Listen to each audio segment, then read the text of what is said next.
안녕하세요. 오늘 저희가 좀 깊게 파고들어 볼 이야기는요. 바로 창세기 마지막 부분, 요셉 이야기입니다. 아, 요셉이요? 네. 네.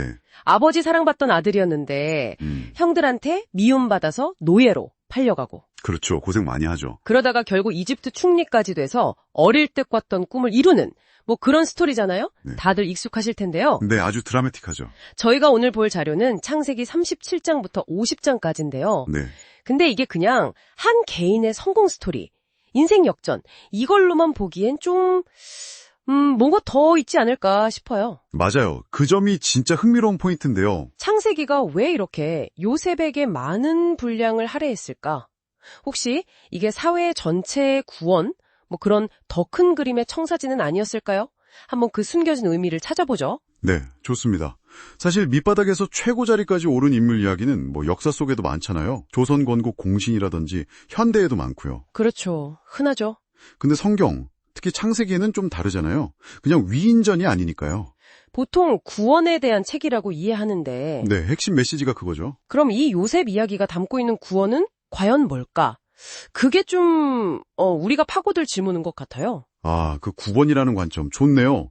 그렇게 보면 혹시 아브라함 때부터 계속 이어진 약속 있잖아요. 네. 네 씨로 말미암아 천하 만민이 복을 받으리라. 바로 그거요. 그 약속이랑 연결될 수도 있겠네요. 그러니까 요셉의 삶, 그리고 그가 이집트에서 했던 일들이 그 약속이 실제로 어떻게 이루어지는지 보여주는 하나의 모델. 네, 정확해요. 일종의 하나님 나라 모델을 보여주려는 시도 아니었을까? 그런 해석이 충분히 가능하죠. 보통 요셉하면 그냥 7년 풍년 대비해서 곡식 잘 저장하고 흉년에 나눠준 똑똑한 행정가. 딱 이 정도로 생각하기 쉬운데요. 네, 저도 약간 그런 이미지였어요. 지혜로운 관리. 그렇죠. 근데 창세기 47장 21절을 보면 좀 다른 그림이 보여요. 요셉이 애굽 땅 이 끝에서 저 끝까지의 백성을 성읍들에 옮겼으나 이게. 백성을 옮겼다고요? 네. 심지어 일부 고대 사본에는 이게 약간 강제노동, 그런 뉘앙스까지 있어요. 이건 단순 식량 배급 차원이 아니라는 거죠. 아, 그럼 뭐죠? 국가 시스템 전체를 막 뜯어 고치는 대규모 국토개조 사업이었을 가능성이 커요. 생각해보세요. 파라오가 왜 자기 인장 반지까지 주면서 절대 권력을 맡겼겠어요? 그러게요. 그냥 국식 관리만 할 거면 그렇게까지. 그렇죠. 단순 창고 관리자가 아니라 나라의 틀 자체를 바꿀 만한 그런 권한이 필요했기 때문이라고 봐야겠죠. 와, 그럼 요셉이 노예 생활, 또 감옥 생활 하면서 이집트 사회를 정말 깊숙이 들여다봤겠네요. 하나님이 왜 날 여기 보내셨을까 막 고민하면서. 네, 분명 그랬을 거예요. 소수만 잘 살고 대다수는 가난하고 재난에 그냥 노출되어 있는 그런 현실을 봤겠죠. 그래서 단순히 흉년만 넘기자가 아니라 아예 모든 백성이 좀 안정적으로 살 수 있는 시스템을 구상했을 수 있겠군요. 예를 들면 큰 저수지나 수로 만들고 토지도 좀 공평하게 나누고 그런 거요. 맞습니다. 어쩌면 그 당시 사람들이 이해했던 복이나 구원이라는 게 막연한 게 아니라 바로 이런 현실적인 삶의 개선에 초점이 맞춰져 있었을 수도 있고요. 유비무환의 지혜 이런 걸 넘어서는 거네요. 그리고 하나님이 딱 그 타이밍에 요셉의 구상을 실현시킬 기회를 만드시잖아요. 파라오에게 그 유명한 7년 풍년, 7년 흉년 꿈을 꾸게 하신 거죠. 아, 그 꿈 오직 요셉만 해석할 수 있는. 그렇죠.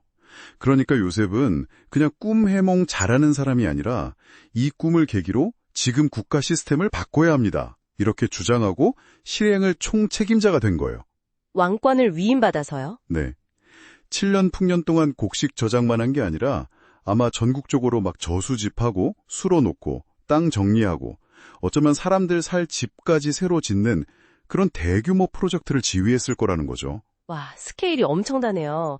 근데 여기서 좀 궁금한 게 생겨요. 네, 어떤 거요? 결과적으로 보면 백성들은 자기 땅을 파라오한테 다 넘기고 또 이런 큰 공사에 동원된 거잖아요. 네, 그렇죠. 근데 왜 불만이 없었을까요? 오히려 막 주께서 우리를 살리셨습니다. 우리가 바로의 종이 되겠습니다. 이러면서 감사하잖아요. 창세기 47장 25절에. 이게 좀 이상하지 않아요? 아, 그 반응이요, 네. 그게 언뜻 보면 이상하게 느껴질 수 있는데 당시 백성들이 얻은 실질적인 혜택을 보면 이해가 가요. 실질적인 혜택이요? 네. 첫째로 원래 땅이 없던 사람들이 많았을 텐데 경작할 땅이 생긴 거예요.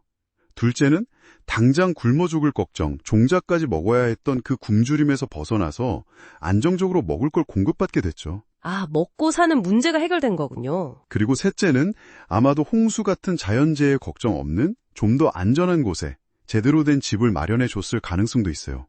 이건 추정이지만요. 주거 환경 개선. 넷째, 세금이 이전보다 훨씬 가벼워졌을 거예요. 딱 20%만 내면 되니까 이전에는 아마 훨씬 더 무거웠겠죠. 마지막으로 이게 중요한데 이전에는 막 빈부격차, 신분차별 엄청 났을 거 아니에요. 그렇죠. 노예도 있고. 근데 이제 모두가 바로의 종이라는 어찌 보면 평등한 상태가 된 거예요. 물론 완전한 자유는 아니지만 이전의 불평등보다는 낫을 수 있죠. 아, 그렇게 여러 가지가 복합적으로 작용했군요. 네. 그러니까 백성들 입장에서는 이게 단순한 착취가 아니라 자기들 삶을 근본적으로 나아지게 하는 개혁이라는 걸 알았던 거죠. 그래서 기꺼이 협력하고 감사했을 가능성이 높아요. 어떤 해석은 신나서 일했을 것이라고까지 하니까요. 와, 그렇게 볼 수도 있겠네요. 네. 그래서 정리하자면 이 창세기 요셉 이야기는 그냥 한 명의 성공 스토리가 아니라는 거예요. 이걸 넘어서서 이 땅에서 실제로 이루어질 수 있는 하나님의 구원. 네. 그러니까 모든 사람이 기본적인 생존을 보장받고 좀 더 정의롭고 평등하게 함께 살아가는 공동체를 만드는 것. 그 구체적인 모델을 보여주는 거라고 할 수 있습니다. 추상적인 구원이 아니라 아주 현실적인 문제 해결이군요. 그렇죠. 이게 바로 히브리적인 구원관의 중요한 특징 중 하나고요. 인간의 구체적인 문제를 해결하는 것. 그렇군요. 요셉을 단순히 역경을 딛고 성공한 영웅, 이렇게만 볼 게 아니라 사회 시스템 자체의 근본 문제를 파고들어서 모두가 함께 잘 사는 세상을 만들려고 했던 개혁가로 본다면, 와, 오늘 우리에게 던지는 질문이 상당히 묵직한데요. 네, 그렇죠. 지금 우리가 속한 공동체 혹은 우리 사회가 겪고 있는 문제들을 해결하기 위한 요셉 프로젝트는 과연 무엇일 수 있을지 한번 진지하게 생각해 보시는 것도 좋지 않을까 싶습니다.